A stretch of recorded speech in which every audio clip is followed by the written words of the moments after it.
In this video, I'm going to show you how to use SPSS and to make some outcome indicator based on the multiple indicator cluster survey data. So in the previous video, I talked about how to relate your questionnaire and particularly the child labor. And then if you focus on the questionnaire question number, and it has a four segments, and if you want to combine these fours to make a outcome indicator whether this child is a particular child is engaged in the child labor activities, yes or no. So the logic we have, according to the definition provided, at least one yes.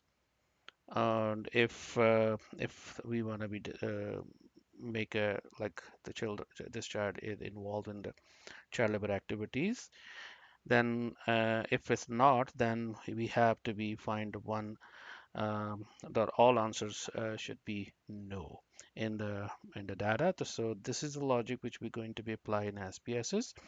So in SPSS, if you remember, I told you the questionnaires. The first question we have to find. So these are the CL1. These are the four questions we need to be look. And if you look at the possibilities, we have 1, 2, and 9. So this is the way we are going to create a new variables based on that. And this is if you want to be created. So go to the transform and compute variable. And once you start the variable, so you can find variable and then you can name it. So I started before this video, I was trying to be um, practice it. So in this case, you can put the variable name, whatever you like. So I can say the child labor one, and then we have to go and define the logic. So in this case, I have already set that logic. So if you remember, like we need any one of like there are four options, so we need a yes in only one option. So it means we are going to use or. So equal to one, and this is a statement will give us at least one yes. So what we need to do, we need to be put the values yes. Okay, so it means we have that, and when you run that, you will find a variable at the end, and you will see that's created a child labor one variable.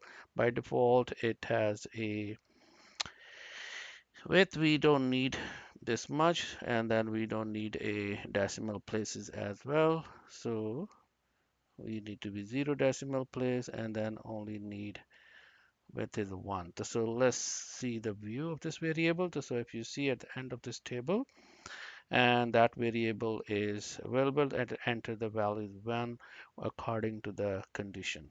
So now need to be go to the second part. If we want to see the it's not, so we have to be use uh, 2, and we need to be go for, because if you remember they have all has to be no.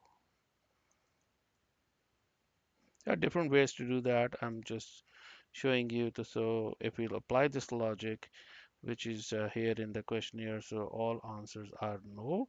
So it means we have to be if we want to apply this logic, so we have to use and or some other similar approach which can ensure we will get the same similar answer.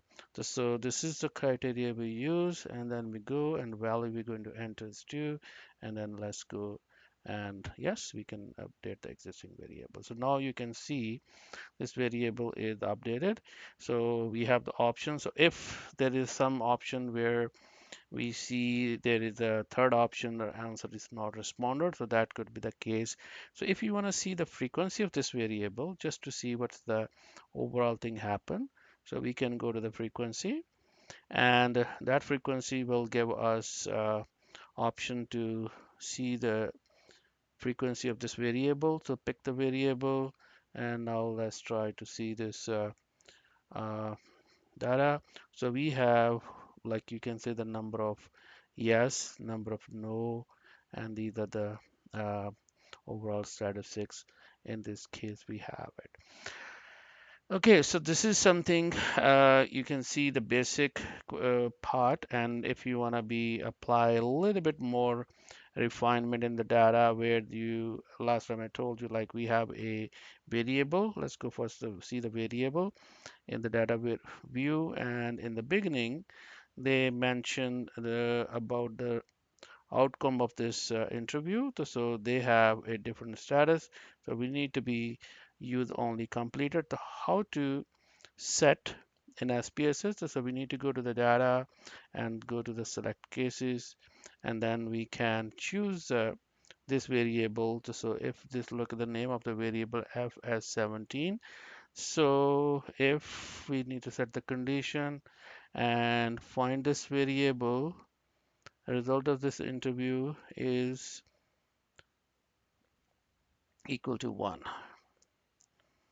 Okay, so now we have this cases. If we repeat this command, frequency 1, and then we can see what the difference we have. So you can see that before there were 22,706 cases, now they are reduced and 22,443 cases left. With these are the 29 missing values are not going to be included in the analysis if you choose if you set the select cases option in your analysis. So this is a few basic things if you want to be know how to start that analysis. So in the next video, I'm going to be discuss about how to choose the weight. So because this is a survey and it's a is a sampling, they have calculated the weights and provided that information in this data sets. So we will see before preparing this data sets for the statistical like the regression modeling or chi-square test or some other analysis, we need to make sure we need to be deal with the right set of the data sets or right cases. So first we need to be prepare our outcome indicator.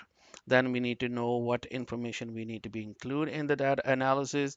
And finally, if we have any weighted column and information we need, how we can use that one in the analysis. So in the next video, I'm going to talk about how to use the weight and then doing some basic statistical analysis using that data sets. So